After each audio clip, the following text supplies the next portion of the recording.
Hola. Bueno, buenos días a todas, a todos. Después de lo que hemos vivido y por lo que hemos pasado, parece que más de uno, más de una nos hemos emocionado. Han tocado fibras de nuestra infancia que por ahí una la cree o uno lo cree olvidado. Realmente las chicas de Abriendo Ronda se pasaron hoy. Voy a recordar, primero quiero agradecerles rápidamente la confianza a quienes volvieron, a quienes se inscribieron y recordarles 4 variables que para nosotros son fundamentales para esta diplomatura. La primera, trabajar con amorosidad, porque no podemos trabajar vínculos sin amorosidad. La segunda, y no es un tema de cuál va primera, la segunda, compasión. Nosotros del equipo de Sistema Integral de Monitoreo de Derechos de la Defensoría hicimos un trabajo colectivo con diferentes instituciones y a esto le ponemos mucha pasión, por eso siempre queremos que cada encuentro tenga algo distintivo. La tercera, trabajar con profesionalismo. Estamos convencidos, y lo hablamos la otra vez, que si no nos formamos no alcanza. Y la última, con mucha responsabilidad. Así que esto se los quiero recordar y les quiero contar por qué esta mesa. Me parece que es importante que los que trabajamos en primera infancia vayamos conociendo qué hacen las diferentes instituciones, ¿sí?, que trabajan en primera infancia, qué hacen los funcionarios que toman decisiones en políticas públicas sobre primera infancia. Por eso hemos decidido armar esta mesa y podemos seguir armando en cada encuentro diferentes mesas, y también hemos invitado una institución del interior que yo voy a presentar. Vamos a comenzar con Ana Medina. Ana Medina es la subsecretaria de Políticas Públicas, ¿sí?, de Género, Niñez, Adolescencia y Familia de la Municipalidad de Córdoba. De Río Cuarto, perdón. Después vamos a seguir con la licenciada Carolina Basualdo, que es la secretaria de Equidad. Y por último, con el doctor Leandro Dionisio, que es el director de entes privados de la Municipalidad de Córdoba. Bueno, Ana, todo tuyo. Bueno, buenos días. Muchísimas gracias. Para nosotros es un honor estar aquí. Les dejo el saludo del señor Intendente, el doctor Juan Manuel Llamosas, que por motivo de agenda hoy no pudo estar presente. Me toca ser la subsecretaria de Género, Niñez, Adolescencia y Familia en la ciudad de Río Cuarto. Nosotros estamos al sur de la provincia, somos la capital alterna de Córdoba. Siempre decimos que desde nuestra subsecretaría nos toca trabajar básicamente con la parte más triste, si se quiere, del crecimiento y del desarrollo de un niño o de una niña. La Subsecretaría de Género, Niñez, Adolescencia y Familia trabaja con políticas públicas y que pretendemos que esto se conforme a través del tiempo en políticas de Estado. Somos uno de los pocos municipios en la provincia de Córdoba que tiene una Subsecretaría de Género, Niñez, Adolescencia y Familia. En la mayoría de los más de 400 municipios y comunas de la provincia solo cuentan con áreas y ni siquiera en algunas comunas o municipios hay estas instancias tan fundamentales como son los servicios de protección local. Como ustedes bien saben, está la Convención Internacional de los Derechos de los Niños y Niñas, que se cumplen 30 años este año. Tenemos la Ley Nacional, la 26061, y la provincia de Córdoba, como una de las provincias pioneras, tiene la Ley Provincial, la 9944, que habla del sistema de protección de los niños y niñas y adolescentes. Hablar de estas normativas a nosotros como sujetos y ustedes como futuros ya algunos que desarrollan actividades en jardines maternales, en las salas cunas o están estudiando para ser futuros profesionales, ya no se habla más del menor, se habla del niño, ¿sí? Estamos hablando de sujetos de derecho. Y eso ha hecho hacer un cambio de mentalidad también en las políticas públicas. Hoy debemos apuntar a que estas políticas públicas que se van conformando, no solo desde la parte de niñez, sino en el ámbito de salud y educación, tengan impregnado lo que es el sistema de protección. Es fundamental que cada uno de los profesionales o operadores sociales que pasan por estas instituciones conozcan de los derechos de nuestros niños y nuestras niñas. Nosotros, como agentes multiplicadores, como los ojos que permanentemente están trabajando con los niños y las niñas, somos la fuente principal de poder estar detectando situaciones de riesgo que pueden vulnerar los derechos de ese grupo etario. La subsecretaría lleva adelante, nosotros como subsecretaría anteriormente éramos un área, nos conformamos en el 2012, en adelante esto se fue, obviamente que hubo cambios de gestiones, sabemos que los cambios de gestiones por ahí provocan cambios y cambios muy fuertes en el funcionamiento de un Estado y principalmente en las políticas de un gobierno, pero lo que se trató de hacer a partir de lo que me tocó asumir en conjunto con el doctor Llamosa en el 2016 fue continuar y profundizar la política de niñez.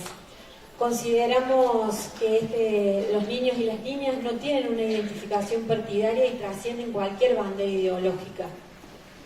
Como se venía realizando un buen trabajo de la gestión anterior, se decidió profundizar en estas políticas de Estado y se conformó lo que es la Subsecretaría de Género, Niñez, Adolescencia y Familia.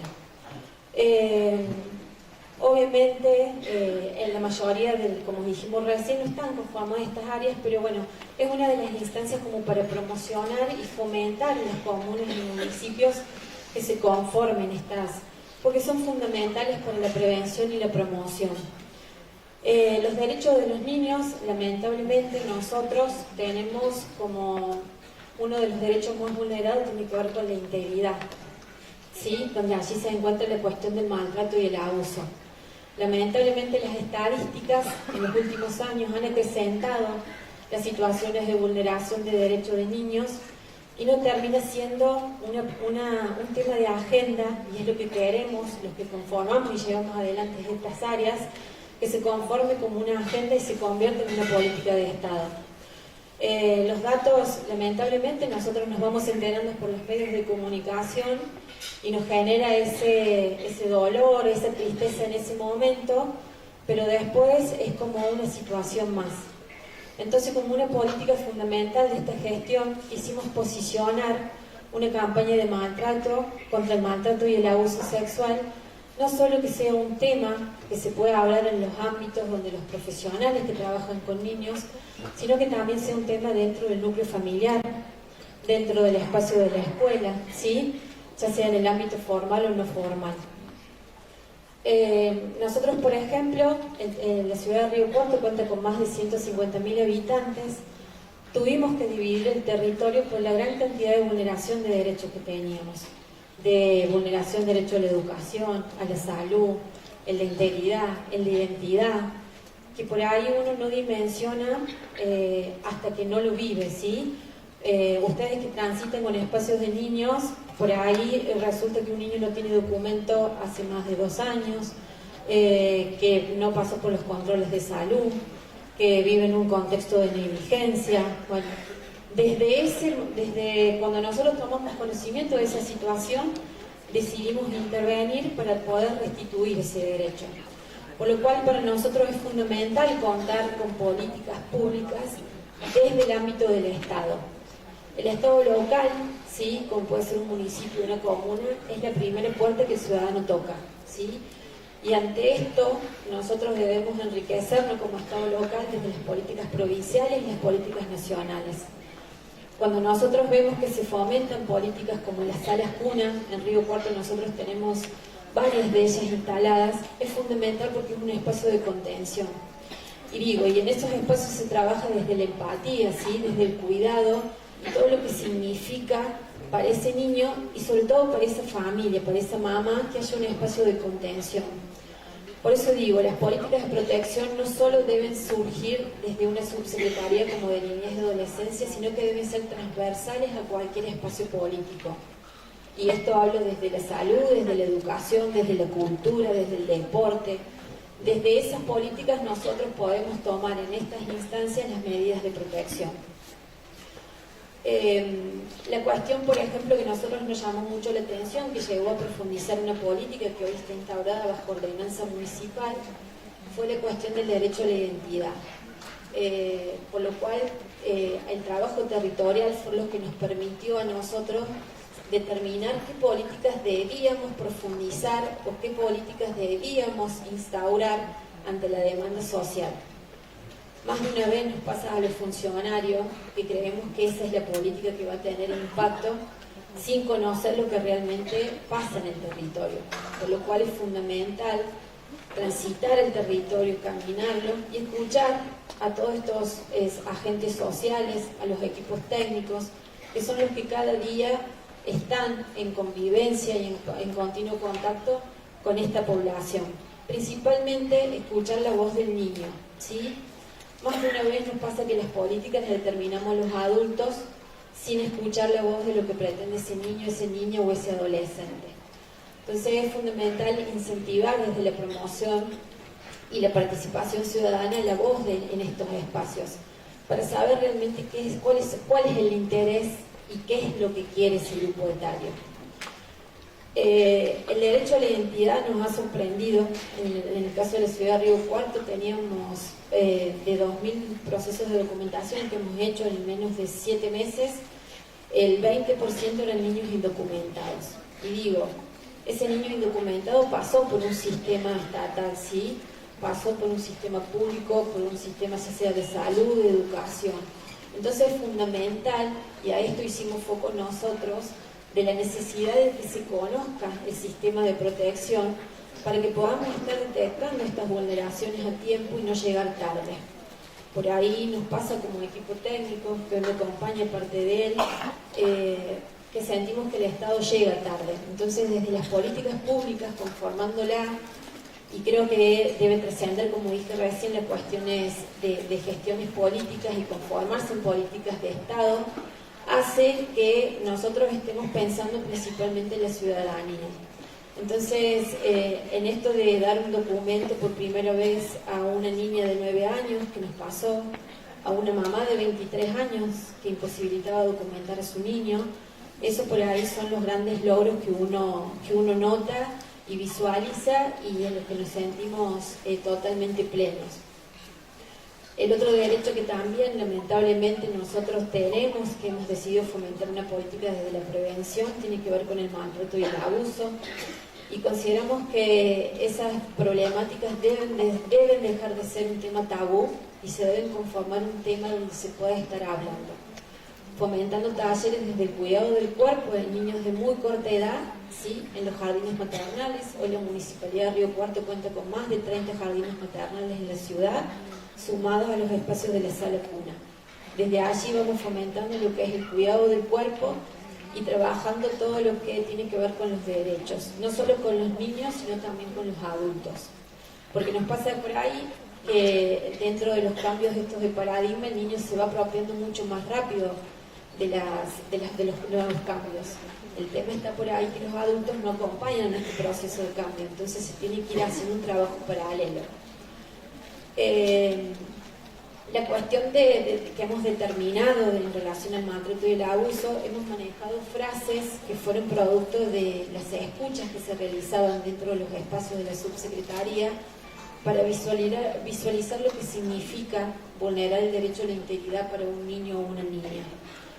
Esto ha logrado un impacto muy fuerte, esto lo hemos nosotros difundido no solo en los medios de comunicación, sino en los espacios de los transportes públicos, en las escuelas a nivel primario, secundario, a nivel inicial. Hemos trabajado con talleres con docentes, ¿sí? Con los adolescentes y con los niños, de que comience a ser una temática que se habla y sobre todo que se pueda denunciar. Cuesta muchísimo que situaciones de esta vulneración se denuncien. Y la mayoría de ustedes está en contacto permanentemente y va a lograr observar indicadores o cambios de actitud en los niños, que son conductas que no son normales para esa primera infancia o por la edad que está viviendo o atravesando. Y es fundamental que pongan en conocimiento a las entidades para que se pueda estar tomando alguna medida de protección para salvaguardar la integridad de ese niño. Por eso nosotros creemos fundamental que se fomente la cuestión del no al maltrato y no al abuso y que se empiece a trabajar en todos los espacios. Queremos bajar esos números, esas estadísticas que son tan crueles, que la mayoría de la ciudadanía solo lo puede visualizar a través de un medio de comunicación, pero a ustedes estar en espacios de estos quizás les ha tocado atravesar y es muy difícil sobrellevar y poner en palabras. pero es fundamental para poder cuidar de nuestra infancia. Por último, y para cerrar, para ya dejarle espacio a los otros disertantes, necesitamos fomentar en cada uno de los espacios, y eso es lo que está haciendo el organismo provincial que es CENAF, a través de los distintos espacios municipales de las comunas, los equipos técnicos, aunque sea comenzar con un profesional y empezar a difundir en nuestros espacios el sistema de protección de niñez. Esto debe ser una bandera y se debe conformar en una política de Estado, no solo en cada una de las comunas y municipios, sino también a nivel provincial, y veamos que también eso ocurra a nivel nacional. Bueno, muchísimas gracias, yo les agradezco y que tengan una linda jornada. Gracias.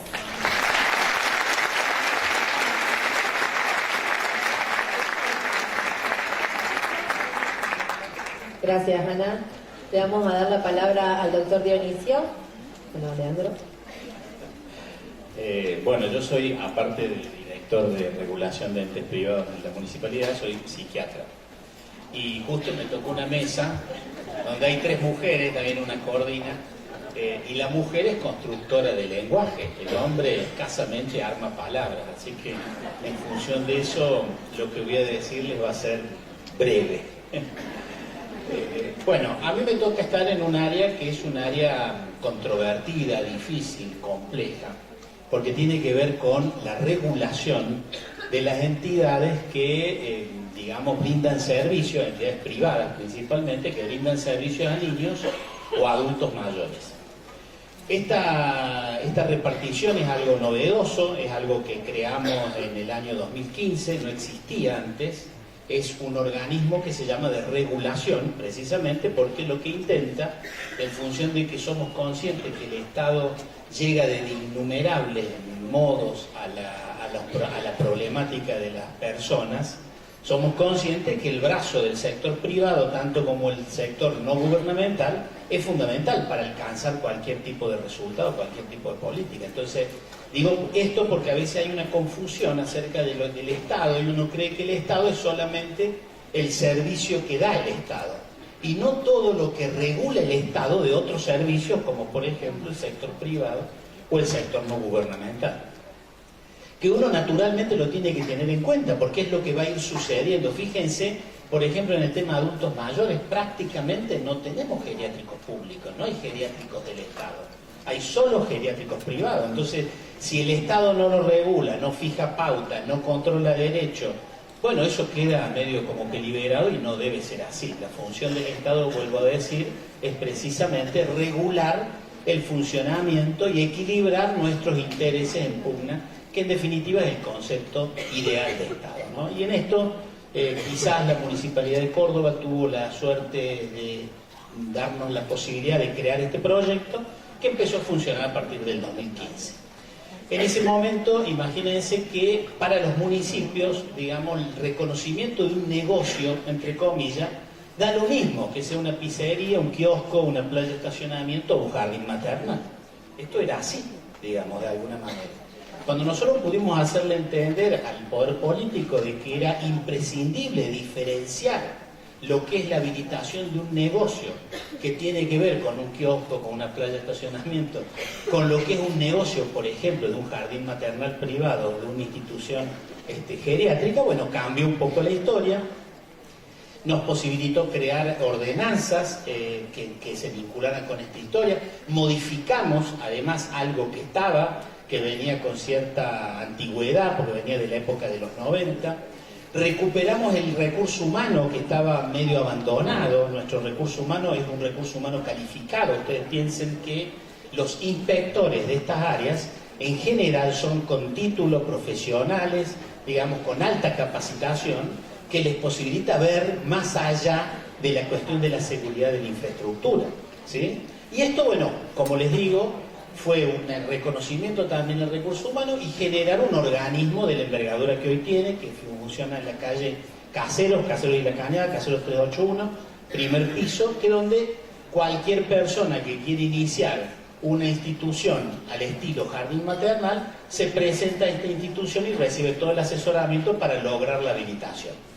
En este momento, fíjense, en la ciudad de Córdoba hay aproximadamente 310 de estas instituciones privadas, habilitadas, ¿no?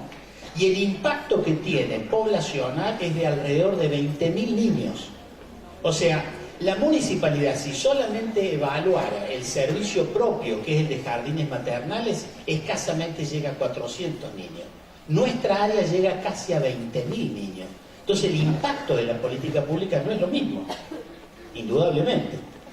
¿Qué tuvimos que hacer en las ordenanzas? Agregarle cosas, ¿no? Porque obviamente la medición, la medida de la habilitación estaba más orientado, vuelvo a decirle, a la seguridad, ¿no es cierto? A que no haya, si hay incendio, qué se debe hacer, bueno.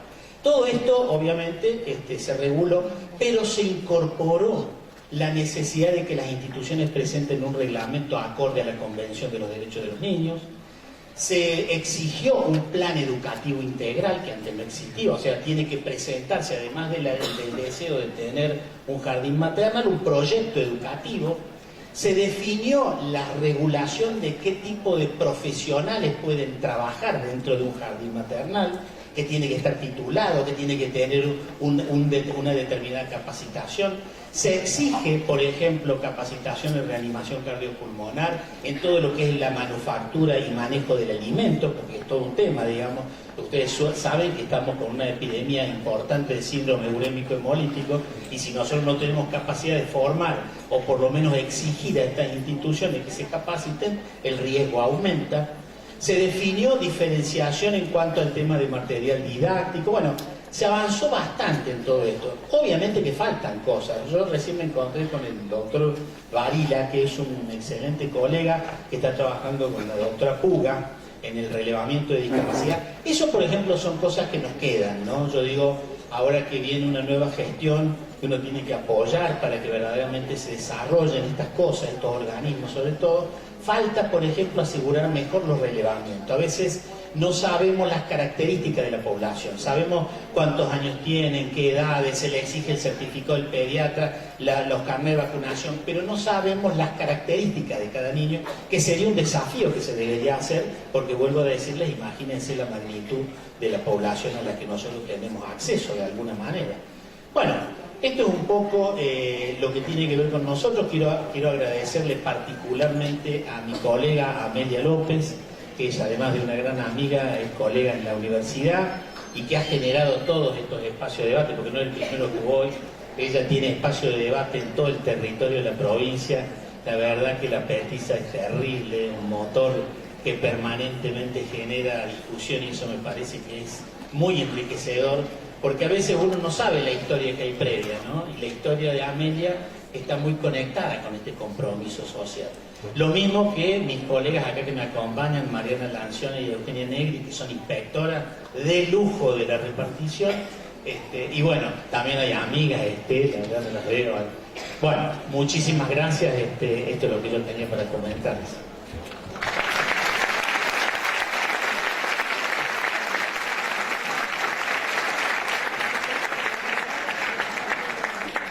Bueno, muy buenos días a todos. En primer lugar, quiero que le demos a Amelia y a todo el equipo de la Defensoría un fuerte aplauso por este maravilloso espacio.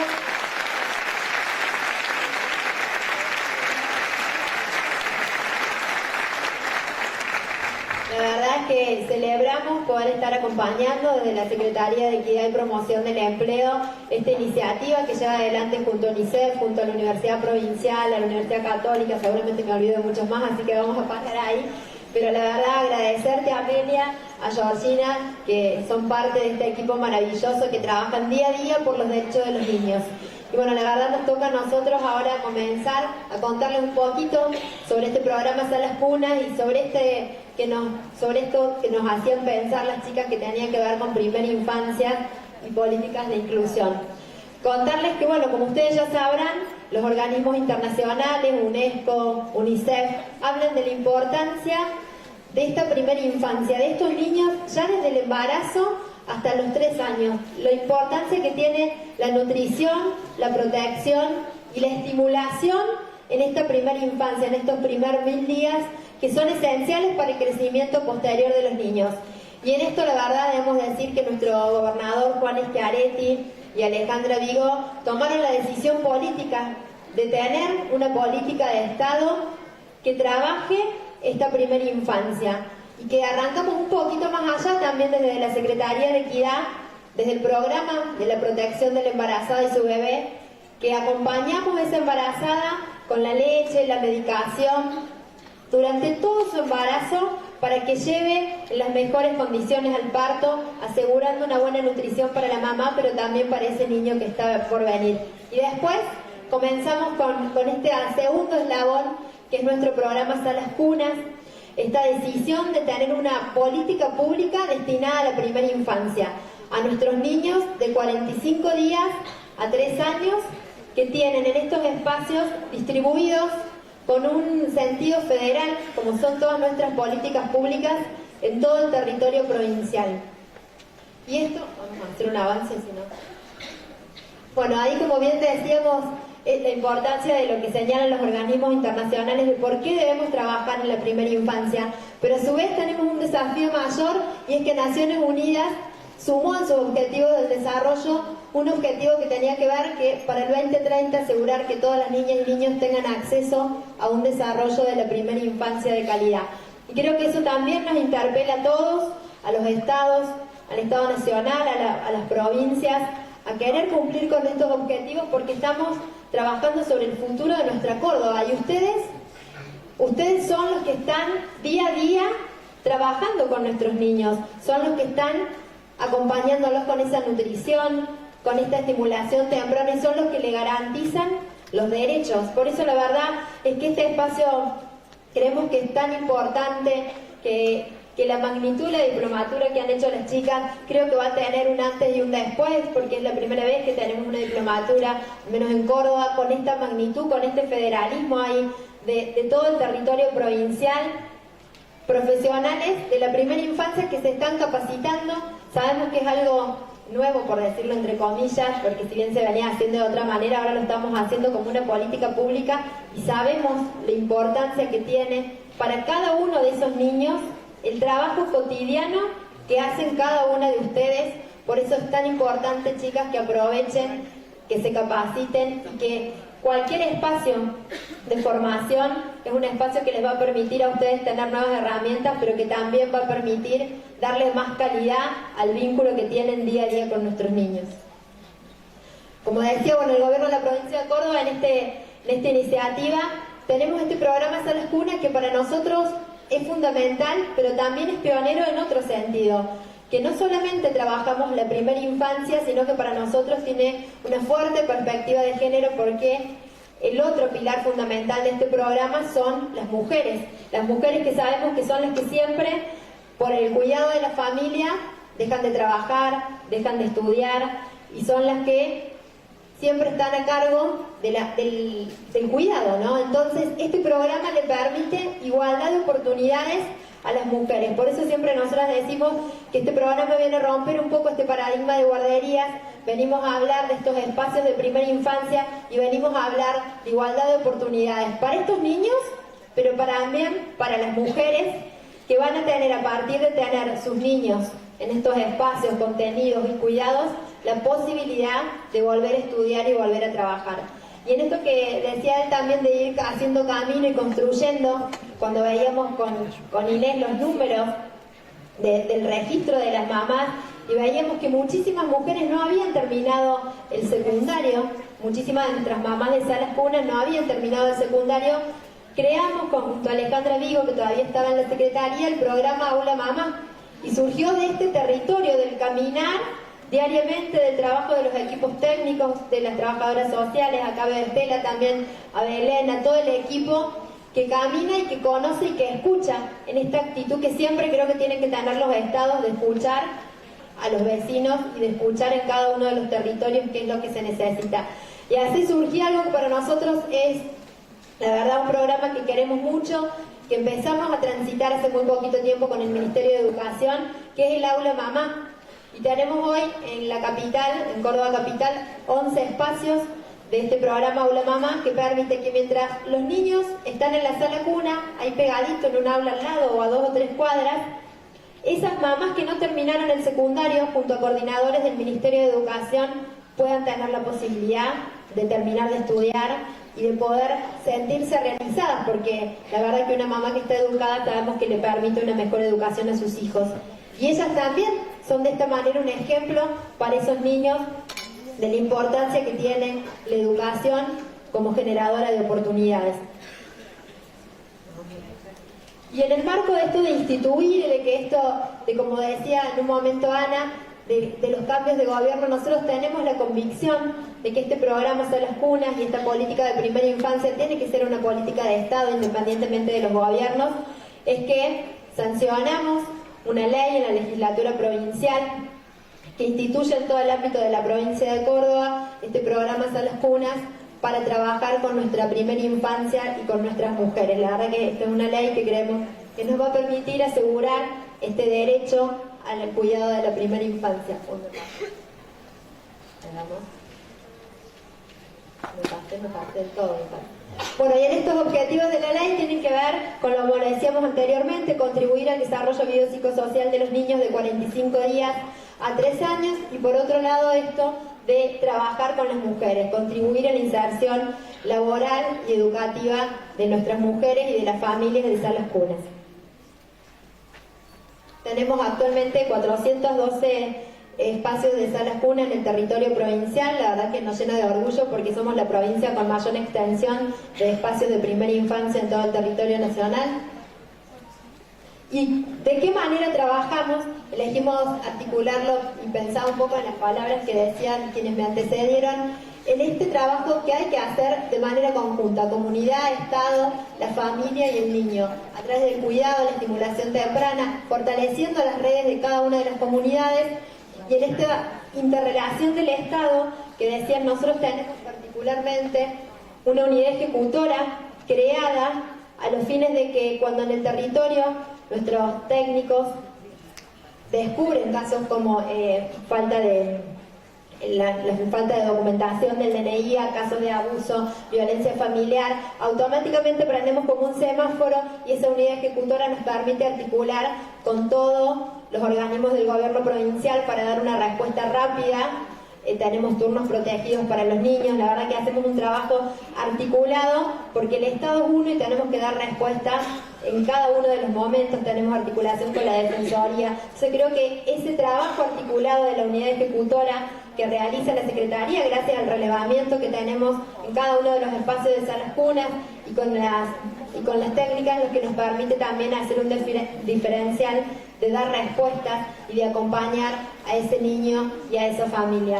También contarles un poco ahí, como lo que nos decía el compañero, de que lo quedó pendiente el tema de discapacidad, y las chicas me hacían señas, sí. Nosotros hicimos un trabajo en las Salas Cunas, en algunas Salas Cunas, una primera aproximación junto al equipo de Marité Puga para identificar, junto a los equipos de Salas Cunas, para identificar algunos posibles casos de discapacidad, y estamos haciendo un seguimiento de ellos con la Secretaría en este trabajo articulado que tenemos que realizar de manera conjunta, porque lo trabajamos con las organizaciones de la sociedad civil en Córdoba capital y con los municipios en el interior de la provincia de Córdoba. Creo que es fundamental poder articular para garantizar los derechos de los niños, el derecho a la alimentación, el derecho a la salud. Junto al Ministerio de Salud, nosotros trabajamos de manera articulada los programas de vacunación, control del niño sano. La verdad que en este trabajo articulado podemos garantizar que nuestros niños que están bajo programa, le podemos hacer ese seguimiento, podemos hacer el acompañamiento de las familias, que es tan importante. Y a veces Inés me escribe un sábado a la noche, tenemos una familia incendiada, pero ya está activada la alarma. Y eso es lo que nos hace la diaria de decir, estamos por el buen camino de estar acompañando a esa familia, saber qué le pasó, que acudió a la Sala Cuna como centro de referencia, porque ese es nuestro objetivo fundamental, que las salas se conviertan en un espacio de referencia en cada una de las comunidades que nos permita seguir atendiendo y acompañando a cada una de las familias. Por eso hablamos de los actores estatales, comunales. Y aquí en esto, bueno, equidad en las soluciones en la atención a los niños, igualdad de oportunidades, que ya lo habíamos mencionado. Y sí me quedo con esta frase de, si cambiamos el comienzo de la historia, cambiamos la historia entera. Entonces creo que ese es nuestro desafío, cambiar la historia de estos niños que están en sus manos, que hoy son ustedes las responsables del cuidado de cada uno de esos cordobeses de todo el territorio provincial. sepan que vamos a estar desde el Estado provincial para acompañarlas. Creo que este es un gran espacio que nos va a permitir una reflexión, el debate sobre las prácticas, pero les pedimos este fuerte compromiso a ustedes y sepan que estoy segura que de estos 3 compañeros que me acompañan en la Defensoría también está, que tenemos la decisión política de acompañar y trabajar para que la primera infancia en Córdoba crezca y crezca con igualdad de oportunidades. Así que muchísimas gracias.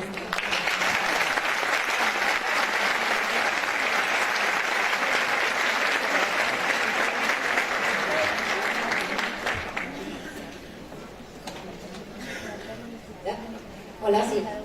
Bueno, muchas gracias a los 3. Ahora, bueno, unas palabras la defensora. Sí, porque si no van a creer que yo los contrate, no los contrate. Buenos días a todos. Una suerte verlos de nuevo en este segundo encuentro. A este punto, ya, y quiero decir algo de las 3 personas que están arriba, a este punto ustedes ya habrán descubierto que tenemos una dinámica para todos los encuentros que tiene que ver con motivarnos desde el arte y con este primer espacio que tiene que ver con poner a la luz políticas públicas. Y esto de poner a la luz políticas públicas, algunas por ahí dicen, sí, pero en mi sala cuna pasa tal cosa, y yo vi en un maternal tal otra cosa, y seguramente, porque cambiar la historia es un proceso, no se cambia la historia de un día para el otro. No se llega a la meta en un solo día. Y realmente estamos haciendo esfuerzos muy grandes, articulados, para poner a la luz la primera infancia.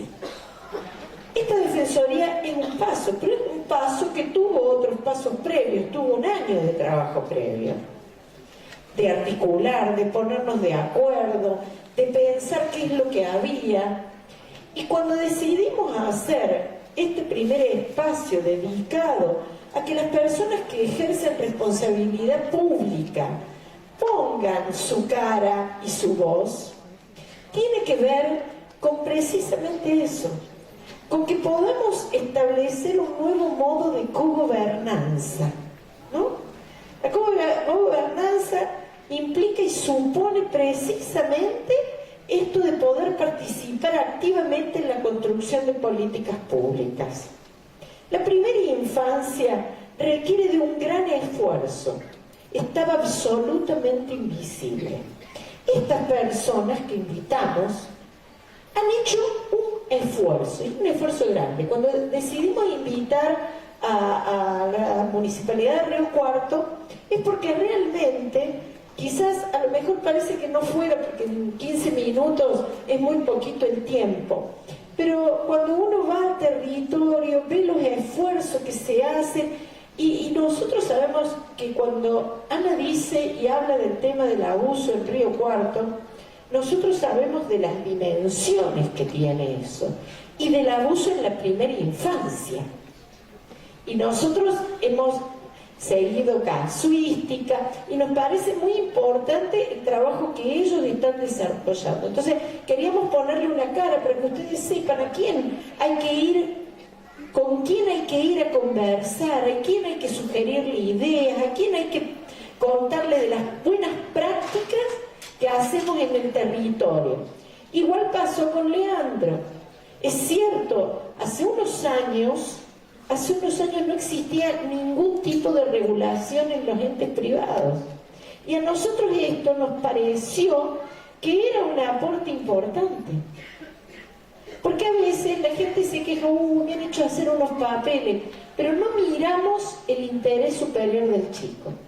El interés superior del chico está por sobre el esfuerzo que los adultos tengamos y necesitemos que hacer.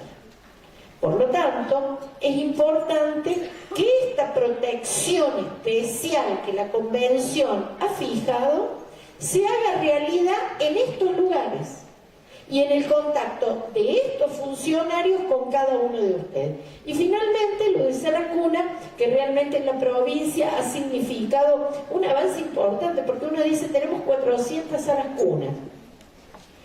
las cunas están articuladas con organizaciones no gubernamentales. Es decir, que implica un doble esfuerzo.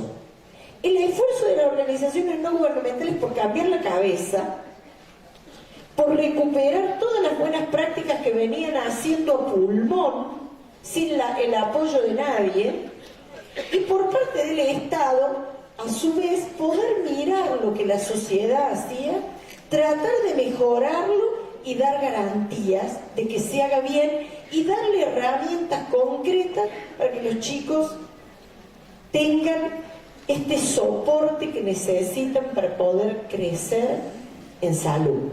Y cuando digo salud, digo integral, ¿no? Entonces digo, este es el sentido. Yo quiero agradecerles a ellos, porque ser un órgano de control, como somos nosotros, no es muy fácil. Nosotros nos vamos y es como, somos el organismo que va y se mete en la casa del otro. Para decirle ¿qué? Para decirle, mira, los chicos no están bien. Acá hay otro problema. Y eso a veces puede no ser bien recibido. Nosotros tratamos de hacerlo con respeto, con amorosidad, como decía Georgina, con muchísima responsabilidad. Por eso nuestros equipos técnicos son equipos altamente profesionales, porque creemos y queremos que la tarea se haga con alta responsabilidad. Y queremos también que la tarea en el territorio, lo que hacen todos ustedes, también se haga con alta responsabilidad.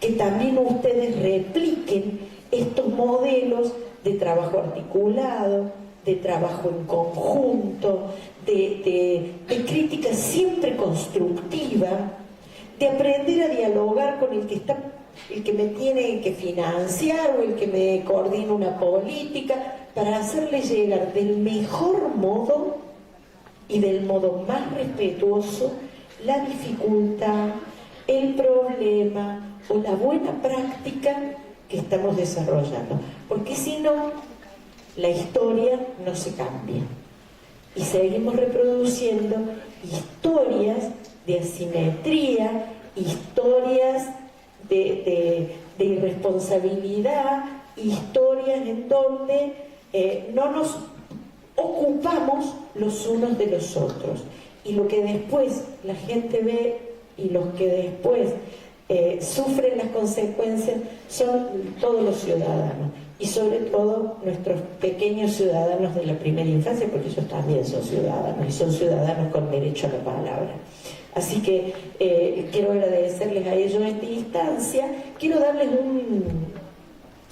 además del video de 2 minutos, una noticia que no sé si la dieron al principio.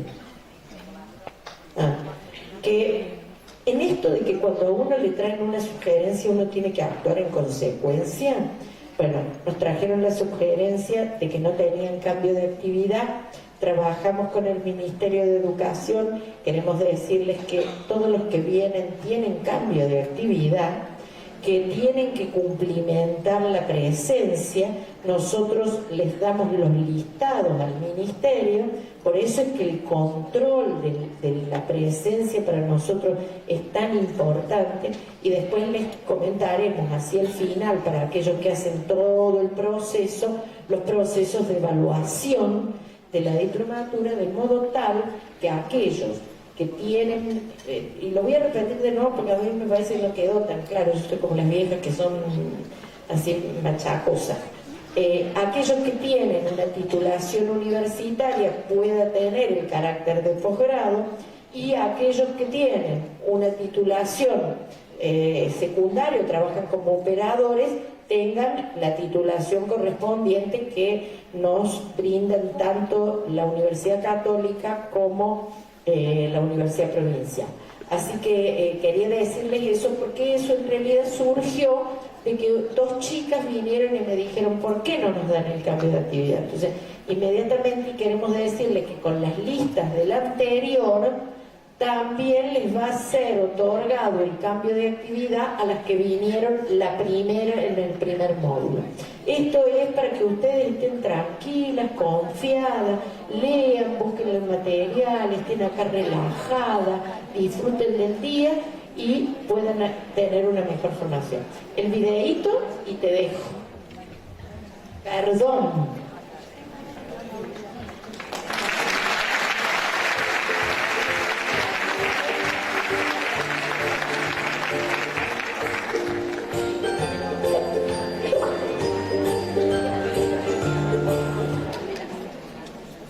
Es el video de San... no, puede fallar. Gracias. Yo me llamo Desiree, del Valle Silva, tengo 29 años y él se llama Gael Valentín Villalba. Tenemos una familia que son 4. Yo trabajo cuidando unos nenes, soy niñera y trabajo de la mañana. Yo llegué a la sala cuna porque, bueno, tengo a Gael, que no tengo quien me lo cuide. Yo trabajo de 9 y 10 a 1 y 10 también por ahí. Viene mi papá a buscarnos porque cuando hace frío nos busca él. Y ahí lo llevamos a Gael a la guardería. Es una ayuda para mí porque yo, al no tenerlo con quien dejarlo acá, me lo cuiden. Es lindo porque cuando hace mucho frío ahí es calentito. En el verano a los chicos lo hacen jugar mucho. Escriben. Yo tenía mi nena que iba y de ahí aprendió a escribir su nombre solo, escribir el nombre de mi mamá, papá. Y bueno, espero que ahora que tenga la experiencia con Gael, de que haga lo mismo, que aprenda. Le dan la mamadera, lo hacen jugar un rato y de ahí después ya se duerme. Tipo 10:30, 11 está durmiendo y 12 ya lo levantan para que pueda comer algo. Para mí la sala cuna es tranquilidad porque, bueno, yo tengo la ayuda de ella, de los seños y es como mi segunda casa. El horario que yo estoy trabajando, una tranquilidad bárbara.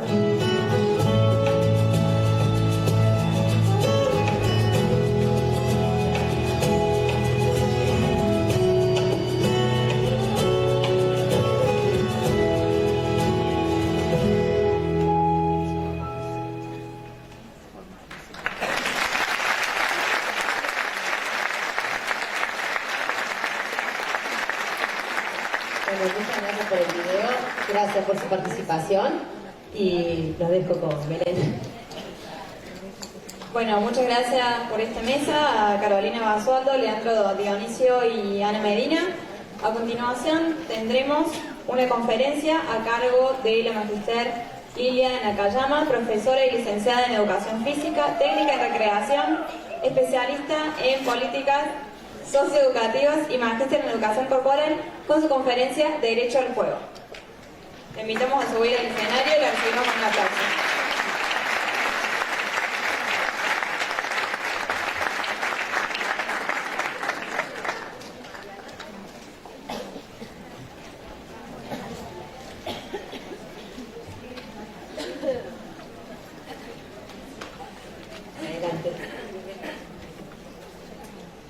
Vamos a invitar a que modere esta mesa la licenciada Mariana Lancioni, porque parte de lo que es esta diplomatura es mérito también de ella. Así que adelante, Mariana, y adelante.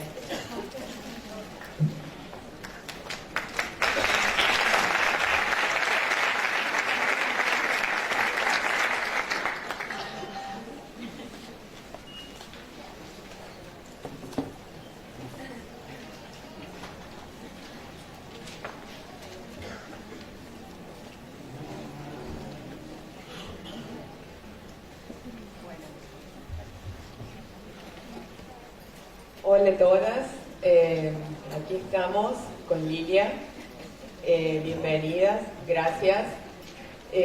Cuando nos pusimos a conversar sobre el tema, la verdad que el juego es amplísimo y como para tratar de ubicarnos un poco y comentarle a quién iba dirigido esta disertación.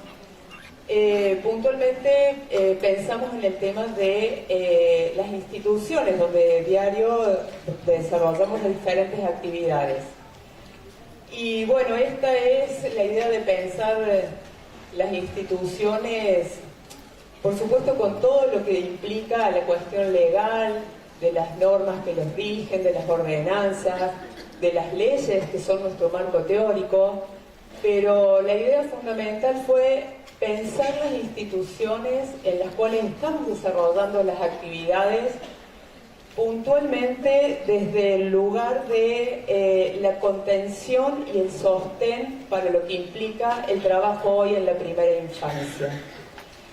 Considero que uno puede estar capacitado, es fundamental, poder tener la titulación que corresponde para desarrollar la actividad es fundamental, pero creo también que lo primero que se necesita de la persona que esté a cargo de un niño y una niña de 45 días a 8 años, en este caso como es nosotros en la cuestión municipal privada de los jardines, creo que hay algo que no puede faltar y creo que hay que comenzar a contagiarlo si vemos que no está, que es por parte del adulto solamente la disponibilidad y el amor. Yo creo que si esas dos cosas básicamente están presentes, el resto puede fluir tranquilamente. Nos podemos equivocar, podemos errarle en un contenido, podemos probar, podemos planificar, pero creo que básicamente el punto de partida para poder estar en estos lugares es la disponibilidad y el amor. Bueno, ahora los dejo con Lilia y bueno, después. Bueno, yo me voy a parar porque me siento más cómoda caminando, acercándome y alejándome. Así que, bueno, así las veo mejor a las caras. Mi nombre es Liliana Cayama, estoy muy agradecida por que me han invitado, agradecidos porque están ustedes acá, tomándose el tiempo de venir a escuchar y a compartir opiniones de una mañana en función de los niños, que son quienes son los últimos destinatarios de estas jornadas. Mi tema, que un poco me dieron cierta libertad y me pareció muy interesante, era el derecho al juego. Recién estaban hablando de los derechos de la Convención, de los derechos del niño, y probablemente el derecho al juego sea uno de los derechos más olvidados. Probablemente porque desconocemos.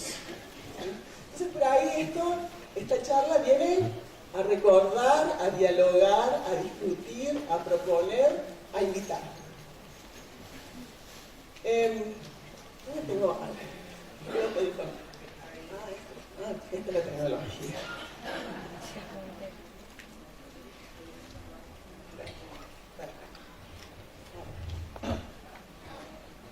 Acá.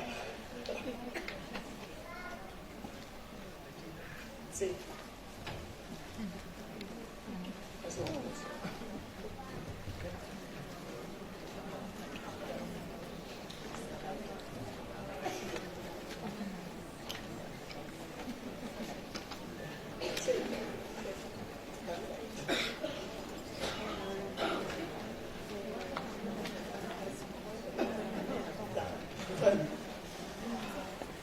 Bueno, el derecho al juego se sustenta esencialmente en la idea, la creencia y la convicción del niño como un sujeto de derecho. ¿Sí? Partiendo de eso, es básico pensar este derecho. Este derecho, como muchos otros, se puede analizar desde dos dimensiones. Una dimensión que es la jurídica formal, que tiene que ver no solamente con las convenciones, sino con las leyes y disposiciones que garantizan este derecho. Y por otro lado, por la práctica efectiva, que cumplimos o no cumplimos con el derecho, que tal vez sea lo más difícil. Acá hay un análisis que hizo Philippe Mérieux, que a mí me pareció interesante, cuando él analiza justamente la Convención de los Derechos del Niño, acerca de las 3P, protección, prevención y participación, y él sostiene que dentro de los derechos hay derechos de crédito que son aquellos derechos que las dos partes, los adultos, tenemos que garantizar, acompañar y proveer. Y los derechos libertades, que son aquellos derechos donde el sujeto, niño, niña, adolescente, tiene la posibilidad de decidir. Este derecho del juego, del derecho al juego, tiene que ver con un derecho a libertad. No nos exime de garantizarlo, ¿sí? Pero ahí tenemos que hacer una atención, un foco en los niños.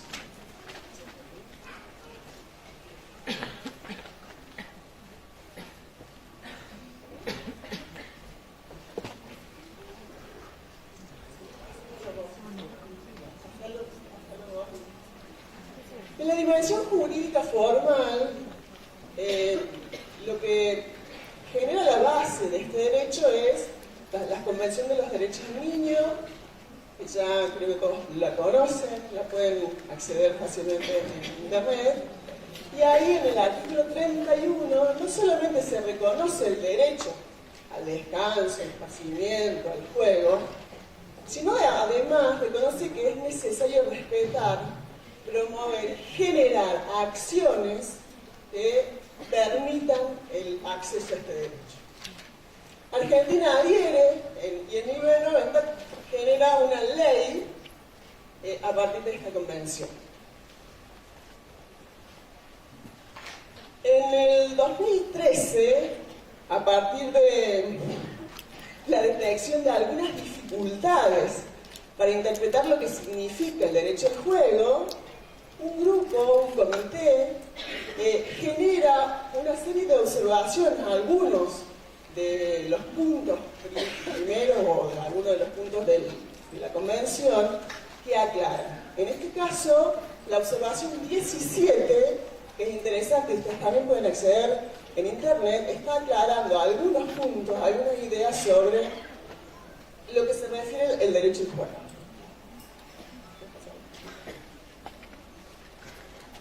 En Argentina también se menciona el derecho al juego en la Ley de Protección de Niños, Niñas y Adolescentes, y lo interesante es que no solamente reconoce el juego en los niños y las niñas, sino en los adolescentes, que también nos olvidamos. Y, por supuesto, en la Ley de Educación Nacional está mencionado como dentro de los objetivos del nivel inicial y del nivel primario. Por ende, en consecuencia, quienes son docentes conocen que está previsto y está contemplado en los diseños curriculares la presencia importante del juego. Ahora el tema es este. Esto es el marco legal. ¿Qué hacemos en la práctica efectiva? ¿Qué significa este derecho que da derecho al juego? ¿Qué es lo que significa? ¿Qué hacemos o qué podemos hacer para poder garantizar este derecho al juego?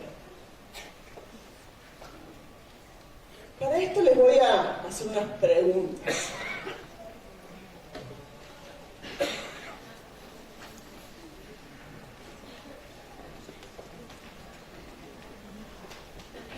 Ahora, vamos a invitarlos a que se muevan un poco porque ya sé que ustedes también están un poco ahí inmóviles.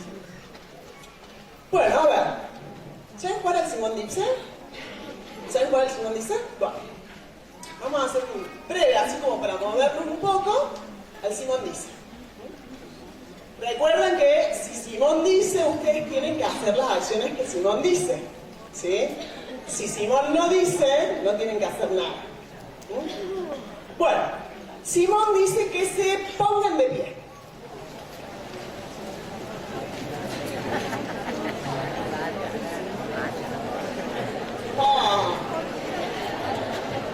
Pero Simón no había dicho que charlen. Simón dice que se desperecen. Sí, era necesario eso, sí. Ahora que se saluden con el compañero y la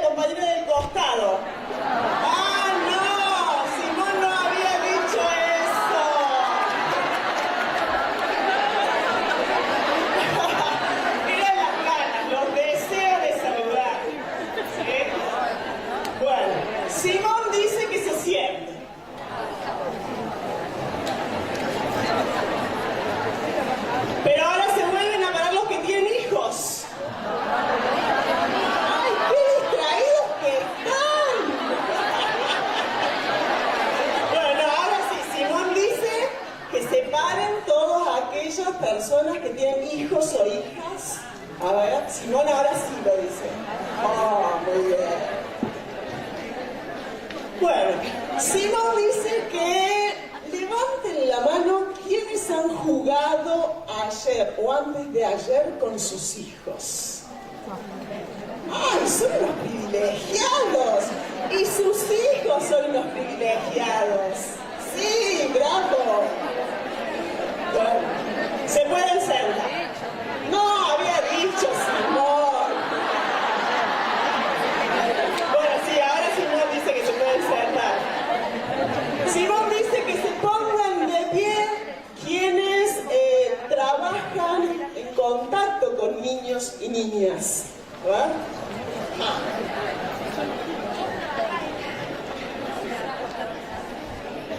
Simón dice que levanten las dos manos quienes han jugado con sus niños, niñas en estos 3 días anteriores.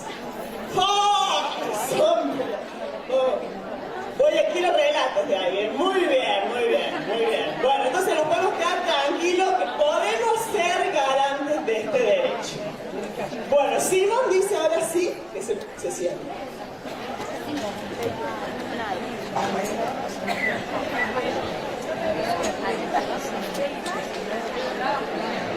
Bien, pensar en el derecho al juego implica asumir un posicionamiento teórico, ético, político. No es solamente decir algo, no es solo una expresión, hay una ideología. Para poder entender lo que significa el derecho al juego es necesario poder conocer esos fundamentos, poder comprenderlos, poder actuar en función de ellos. Creo que es necesario un debate, un intercambio, un análisis que no se ha producido todavía en torno a esta temática. Pero tal vez este es un buen espacio para comenzar. Yo acá lo único que vengo a hacer es, no les voy a dar ninguna receta. Lo que yo traje acá son ideas porque no puedo desarrollar un curso de fundamentos o de teoría de juego, y mucho menos de práctica, porque con todas estas sillas es muy difícil. Pero sí, yo espero por lo menos que ustedes se lleven preguntas, que se lleven inquietudes, la curiosidad para ir a buscar, a indagar, a profundizar sobre el tema, a pensar propuestas. Aunque eso suceda, me puedo considerar exitosa.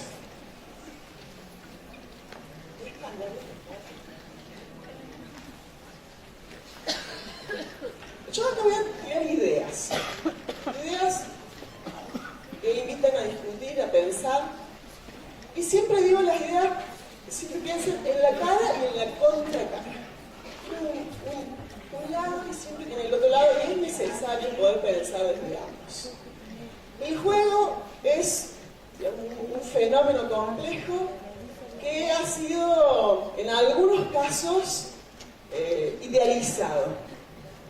Por supuesto, yo soy la fan número 1 del juego, pero creo que es necesario hacer un análisis crítico del juego, porque quedarse solamente en una idea romántica del juego genera peligrosas acciones. ¿Sí? En nombre del juego, la verdad es que ha habido acciones que han sido dolorosas. Entonces la idea es pensar críticamente. Deben ser los nervios de una sed.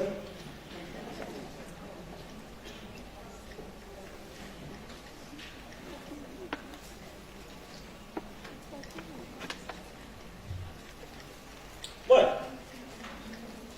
desde la concepción de juego, desde la idea de juego, el juego es una práctica de libertad. Tiene que ser una práctica de libertad. Ya sabemos, y si no, ya lo pueden aprender, el juego es una acción libre y quien juega obligado ya no está jugando. Ya escuché ahí a alguno que sabe. Entonces esa tiene que ser la primera condición. El juego tiene que ser una práctica de libertad. No puede existir juego por presión o por coerción. En general, el juego espontáneo de los niños sucede por gusto y por placer de los niños. El tema es cuando empieza a intervenir un adulto, tal vez con alguna otra intención, y frente a la negativa de participar del niño, dice, bueno, si no jugás, no robas. Y en ese momento, esa actividad dejó de ser juego para ese sujeto. Pero no es solamente la acción de decidir participar de un juego. Es el aprendizaje concreto del ejercicio de la libertad. Jugando se aprende a ser libre. Pero como yo les decía recién, siempre hay que mirar la otra cara. También se puede aprender a no ser libre. Se puede aprender a resignarse. Se puede aprender a ser dominado. Por eso es que tenemos que tener tanto cuidado. Si en un juego, bueno, así no se juega. Vemos, está subiendo por la rampa del tobogán, ¿no? Por la pendiente. No, así no. ¿Y quién dijo que así no? Si así es una de las mejores formas de jugar. Ahí hay una interesante fórmula que es asumir la perspectiva del jugador.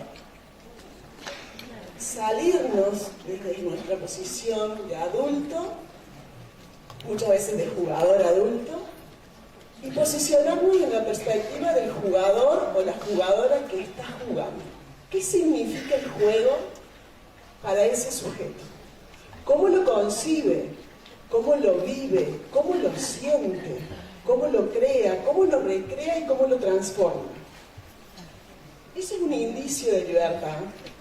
Y también es un indicio que estamos respetando esa libertad.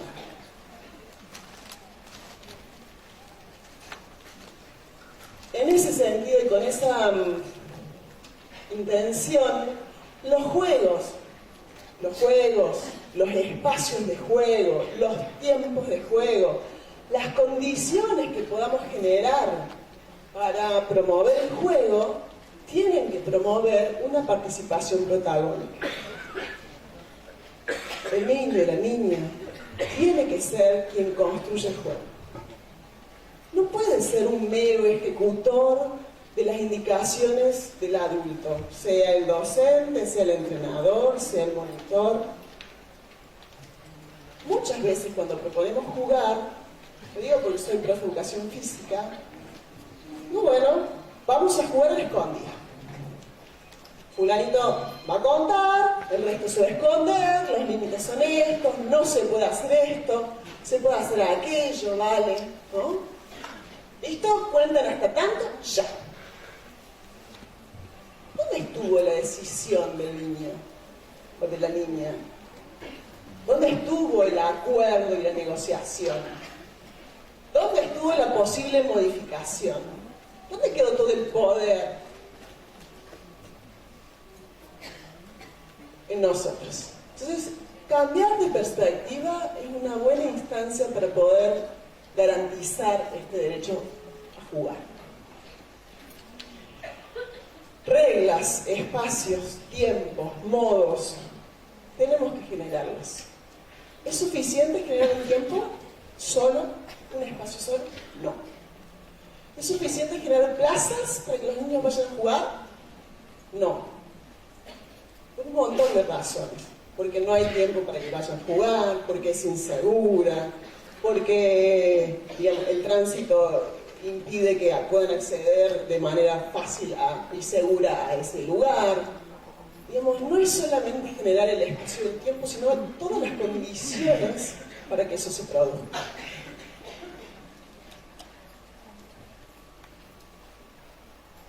Una de las características que define el juego es el fin en sí mismo. ¿Qué es el fin en sí mismo? ¿Quién sabe? A ver.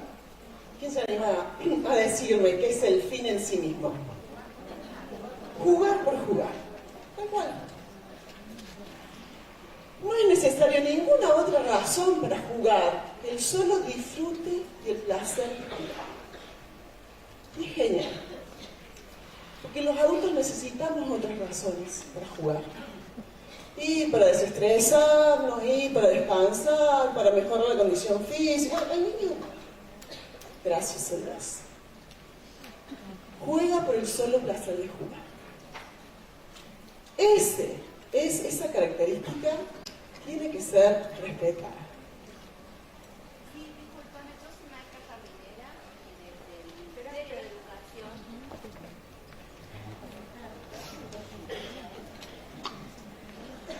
Sí, yo soy docente de nivel inicial y desde hace un tiempo, desde el Ministerio, la bajada es que el niño, ya los momentos que le dábamos en los rincones del jugar por jugar, ya se ve con una consigna, con intencionalidad.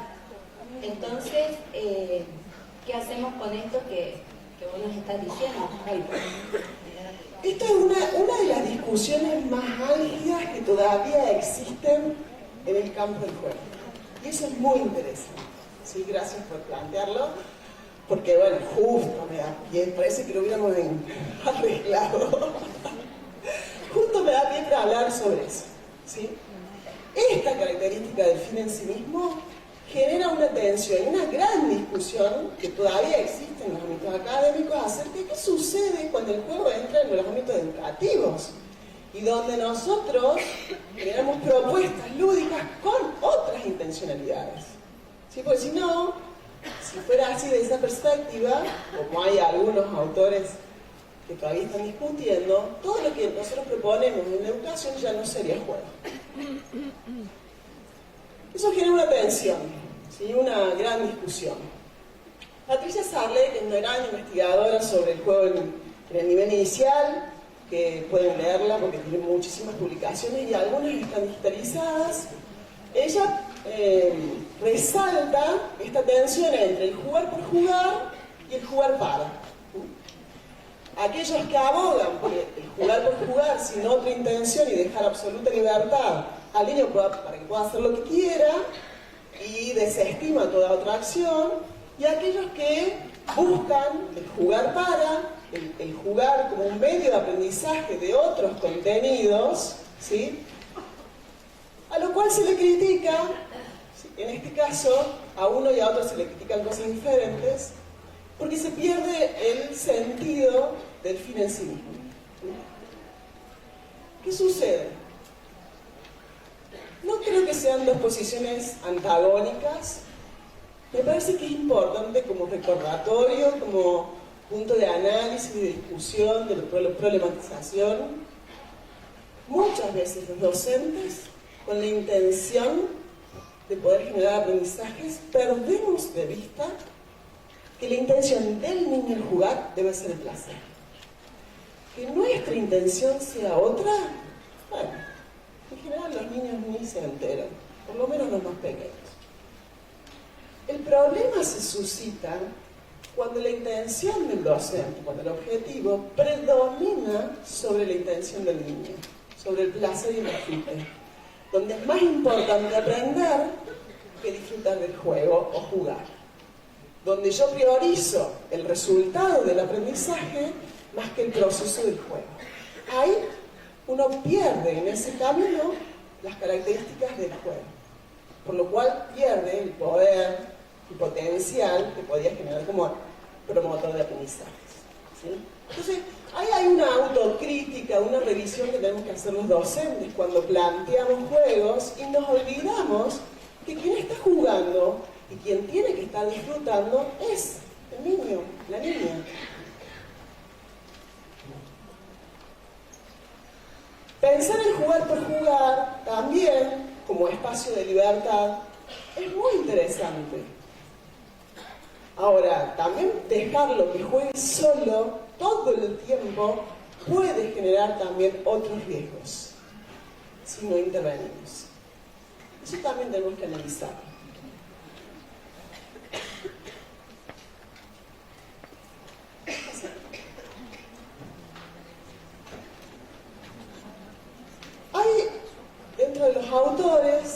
estudioso del juego, hay varios autores que han empezado a diferenciar el componente objetivo y el componente subjetivo del juego. Pavía, Nela, Rivero. En general, nosotros conocemos muchos juegos, todos conocemos juegos. ¿Sí? Hay un componente que es el componente estructural del juego. Pavía le llama la forma, la estructura, que es aquello que se define por las reglas, que es reconocible, ¿sí?, para todos. ¿Sí? Si yo veo que alguien está contando, ¿a qué están jugando? A la escondida. Si veo que un niño está corriendo y el resto está escapando, ¿a qué están jugando? A la mancha. Hay una estructura que es reconocible sin que nadie haya dicho qué juego era. Esa es una estructura. Y eso es interesante poder diferenciar porque es el componente objetivo. Ahora hay un componente subjetivo que es el modo lúdico según Pavía, el jugar según Rivero, Carral o Nela, que tiene que ver con la parte subjetiva, que es la percepción que tiene el jugador sobre esa acción. La percepción de que juego, que yo lo siento, que lo juego, que lo pienso como un juego. Eso es interesante porque si no parece que el juego es solamente enseñar estructuras de juego. Eso es lo que sucedió mucho tiempo. Enseño a jugar un juego. Y está bueno. Ahora, si yo solo enseño a jugar un juego, me pierdo un universo lúdico atrás, que tiene que ver con todo lo que es lo subjetivo del juego. Entonces ahí nos invita a pensar desde otra perspectiva, también desde la perspectiva subjetiva de cada uno de los jugadores. En este sentido también nos ayuda a pensar que una de las formas de promover el derecho al juego es proponer una gran variedad de estructuras diferentes. ¿Qué es lo que hemos visto en las investigaciones que hemos realizado, por ejemplo, en los juegos del recreo de una escuela primaria? Que siempre se repiten los mismos juegos. Hay juegos que son siempre los mismos y ustedes seguramente saben cuáles. Esto también tiene que ver con algo que planteaba Pavía, es que hay una cierta cristalización de ciertas formas de jugar, de ciertas estructuras que son hegemónicas, que son las que se perpetúan, las que se enseñan, las que se perpetúan y son las que se dominan y dominan. Y quedan relegadas un montón de otras estructuras diferentes. Y en eso se pierde la riqueza. ¿Qué juegos, qué estructuras de juego ustedes pueden identificar que quedan relegadas? A ver, que no son tan jugados. A ver, ¿qué me pueden decir? ¿Qué se les ocurre? Las rondas, tal cual. Los juegos de rondas, sí. ¿Qué más? Juegos cooperativos. Juegos expresivos. Juegos de búsqueda que no sea la escondida. Juegos perceptivos. Muchas estructuras quedan por fuera. Entonces queda en nosotros la posibilidad de ampliar ese universo lúdico de conocimiento en los niños. Los juegos de mano. ¿Quién se acuerda del juego de mano? A ver, levante la mano. ¿Quién se acuerda? ¡Ay, qué poquita gente! ¡Qué mala memoria! ¿Será que nosotros no enseñamos entonces juegos de mano? Ah, vamos a tener que hacer memoria. ¿Qué cosas nos están quedando fuera?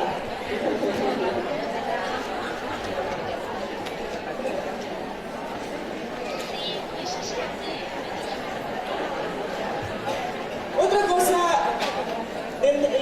asumiendo la perspectiva más subjetiva,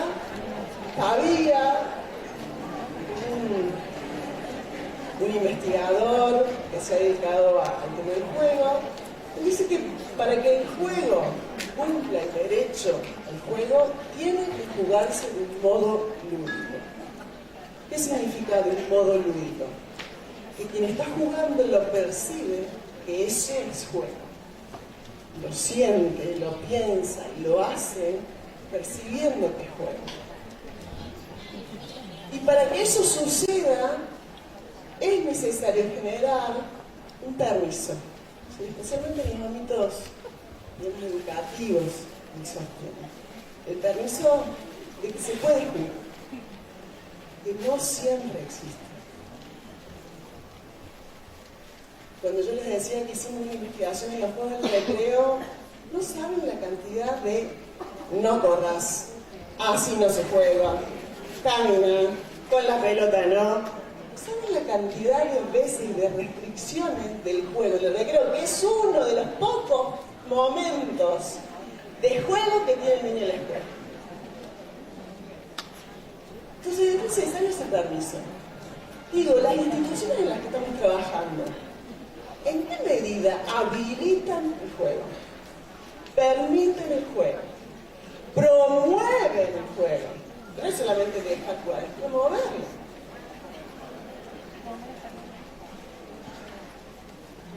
Y al mismo tiempo, dice Pavia, hay que generar un ámbito de confianza. Tenemos que generar la confianza de que se puede jugar y que en ese juego, en ese entorno, voy a estar en la seguridad de que ese juego va a poder suceder sin que me pase nada. Sin que le pase nada al niño, a la niña, al adolescente que está jugando. Un ámbito de confianza, de seguridad, ¿sí? Una garantía que le estoy dando para que pueda jugar. Acá aparecen dos concepciones en torno al juego que se retroalimentan constantemente. El juego es un producto y además una producción cultural. Los juegos reflejan culturas, la gran diversidad de culturas, pero al mismo tiempo crean y dinamizan las culturas. Eso también se combina con el otro concepto que es el juego es una manifestación, una construcción, una forma de constitución de cada uno de los sujetos. Eso no puede separarse, lo hacemos ahí. Hacemos la separación para poder resaltar estos dos ámbitos que están estrechamente ligados. El tema es que concebir el juego así también nos hace pensar que hay una gran diversidad de expresiones lúdicas. Si el juego es producto de la cultura y además del cada uno de los sujetos, puede haber tantas formas de jugar como sujetos existen. Entonces, esto nos tiene que hacer pensar a nosotros. No existe una forma correcta de jugar. Digo, porque los adultos tenemos acá en la cabeza, así se juega y así no se juega. Esa la idea es todo lo que el niño y la niña se le ocurra es factible, es el juego. Muchas veces nosotros enseñamos a jugar un juego y si se salen de las reglas, si transforman, si cambian, si se les ocurrió otra cosa, no, así no se juega. Así no. Era como yo sé jugar el juego. Esa es la postura de muchos docentes. Entonces empezar a pensar que el juego puede tener miles de formas diferentes y todas esas son válidas. Cuanto más diversidad haya, mejor. Entonces yo puedo jugar desde la forma que yo sé, y desde la forma que ella sabe, y la forma que él me enseñó. Y si podemos además discutir y negociar, y luego inventar nuevas formas, todavía mejor.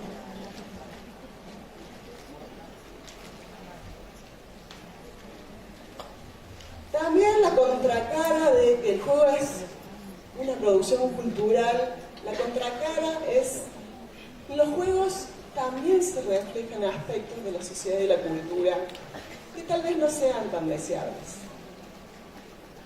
La discriminación, la exclusión, la competencia excesiva. Y ahí es donde merece la intervención.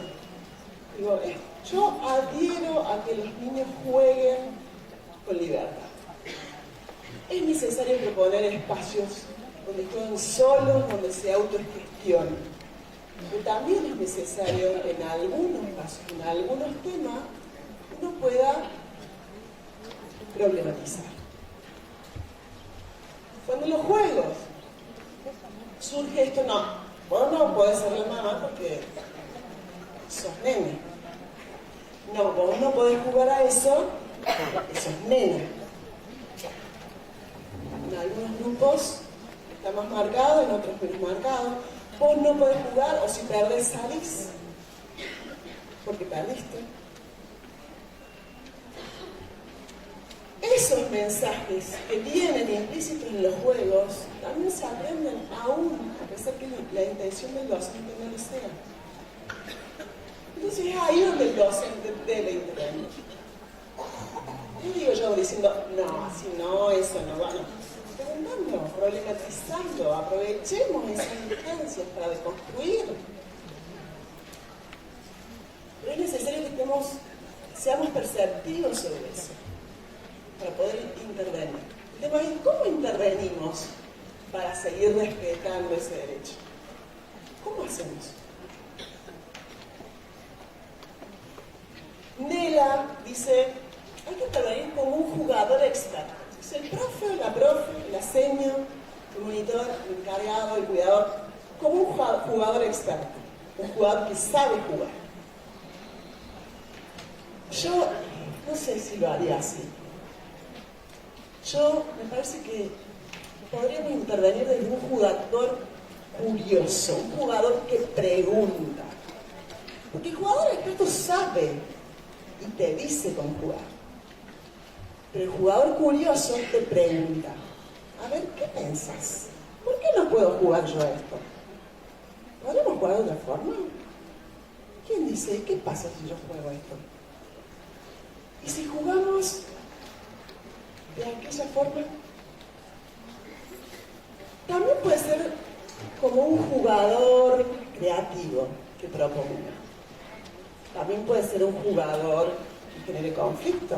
No conflicto de lío para que se peleen, conflicto de un problema lúdico a resolver. Pero siempre atento a cuál es el proceso del grupo de cada uno de los sujetos.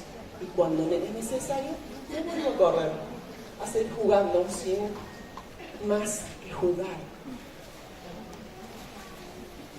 Es necesario, como docentes, hagamos un análisis de cuáles son esos mensajes, esos valores, esas creencias, esas representaciones que llegan cargando los juegos, cargando los jugadores. Porque existen, no están exentos. Y ahí es donde nosotros tenemos que intervenir. Y una cosa que también quería rescatar, y digamos, son puntos ahí, me quedan un montón de cosas en el tintero, pero como para... hay una gran tensión con el juego que es lo de la utilidad. ¿Sí? El juego probablemente en algunos ámbitos está muy subestimado porque el juego es perder el tiempo. Porque no es productivo. Es más, a veces cuando planteamos juegos en la escuela, los padres vienen a reclamar, ¿por qué juegan y no hacen ejercicios para aprender? No hay una dificultad. O también, como decimos igual, no tengo tiempo de jugar, yo quiero que aprendan esto rápido ahora y entonces hacemos otra cosa. Porque el juego también demanda tiempo y procesos, que no son los de uno siempre, son otros, son los del grupo, son los de los niños. Entonces queda siempre relegado porque siempre hay otras cosas más importantes para aprender. Ahora, y si nosotros le preguntáramos a los niños y las niñas, ¿qué es más importante aprender? ¿Qué responderían? No hace falta que arriesgamos muchas respuestas. Hay una tensión ahí entre lo útil y lo inútil. El juego sirve para promover aprendizajes, para generar procesos, para promover desarrollos. Ahora, no siempre tenemos que plantearlo desde esa intención. A veces, el solo hecho de jugar por jugar, del disfrute, de compartir, además, es una de las cosas que más me gusta con los otros, de inventar, de explorar, de manipular, de crear, es suficiente razón para que le hagamos un tiempo, un momento, en el lugar que estemos para jugar. Eso me parece que es lo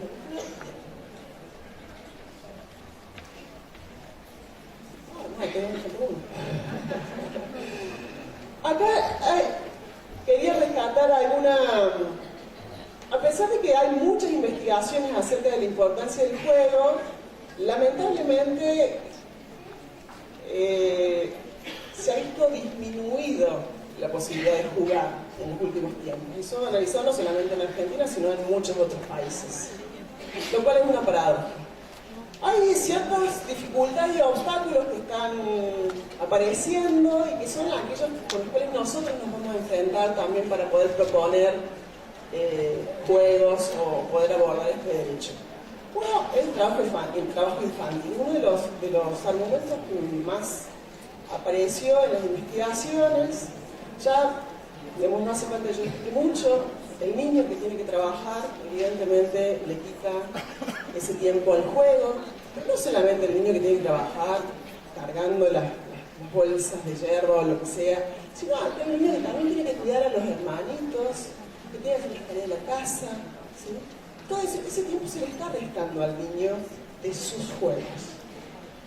Ni qué decir si tiene hambre, si tiene frío, si vive en una alta inseguridad. ¿Sí? Todos esos son aspectos, factores que están atentando no solamente el derecho al juego, sino todos los otros derechos. ¿Sí? Por lo cual, bueno, ahí habría que generar programas y políticas que atiendan eso, que atiendan cada una de esas acciones, pero esencialmente también programas y políticas en torno al juego. Eso es lo que menos aparece. La tecnología. ¿Qué niño, qué niña no tiene un tele en su casa, una tablet, una compu, un celular? ¿Sí? Y lamentablemente eso ocupa mucho tiempo que se le ha quitado el juego. ¿Sí? ¿Qué hacemos? ¿Qué hacemos los padres, madres, tíos, tías, abuelos, todos los que estamos a cargo de los niños por eso? Hay una gran dificultad ahí. La pérdida de espacios y tiempos de juego en general. No solamente en la ciudad. La pérdida de baldíos. ¿Sí? Antes era uno de los lugares prioritarios, era el mejor, si tenía además yuyo, mejor, porque hacía como la chocita y jugábamos. ¿Sí?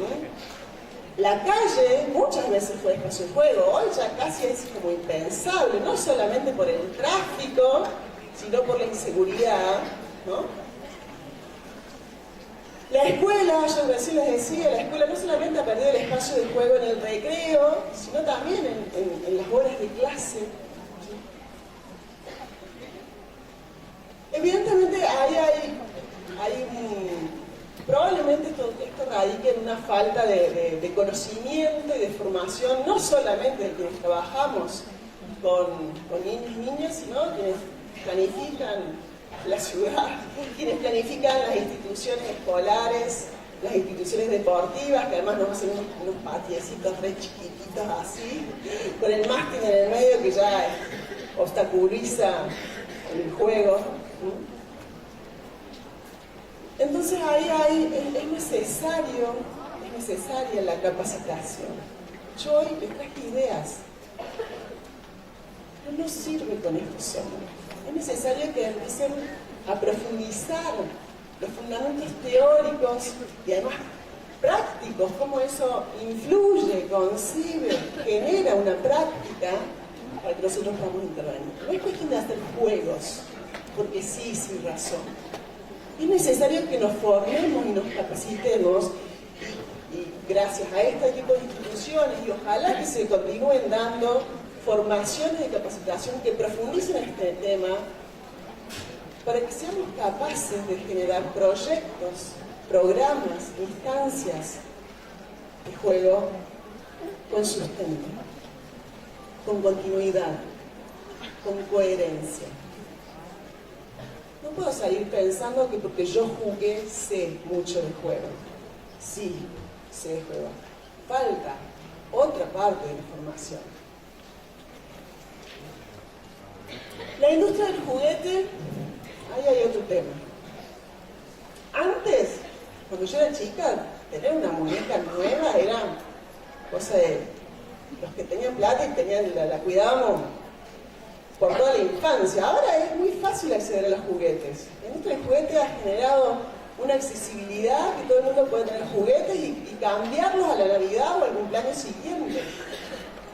Lo cual genera no solamente, una manipulación, porque eso genera una manipulación no solamente de los padres, los madres, de quienes compramos eso, sino de los niños y las niñas, en función de cuáles son los mensajes que transmiten los elementos que compramos.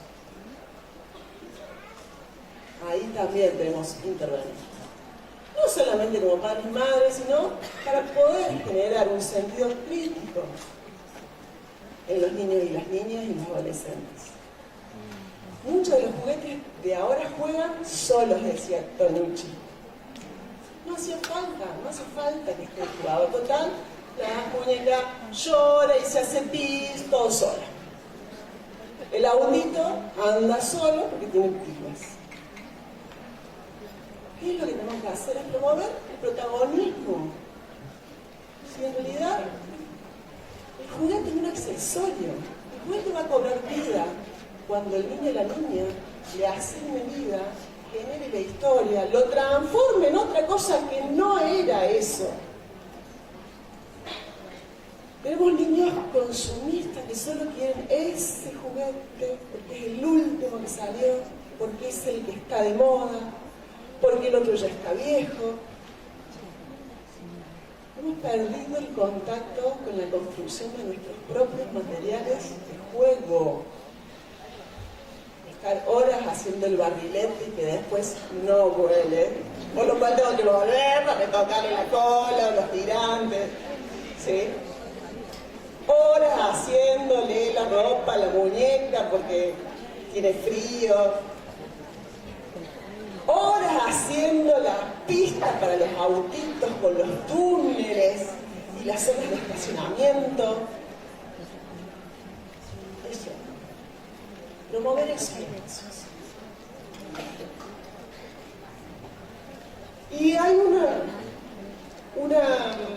poco con lo que yo había hecho antes, falta de reconocimiento por conocimiento, falta de conocimiento sobre cuáles son los fundamentos del juego, por qué es importante el juego. Hay muchos que saben, por eso hoy no quise venir a contarles, digamos, todos los antecedentes que dan ahí como válido el juego. Por eso hay muchos autores que ustedes los van a poder recuperar sobre todas las posibilidades del juego. El tema es que hay que continuar formándose para poder afrontar nuestros propios prejuicios. Pensar que ya somos grandes para jugar. ¿Cuántos de nosotros hemos perdido el tiempo y el placer de jugar? Yo lo pienso. Con mi hija, que no he jugado esta semana. Yo soy de las que no han jugado con mi hija esta semana. Bueno, mi hija ya es adolescente.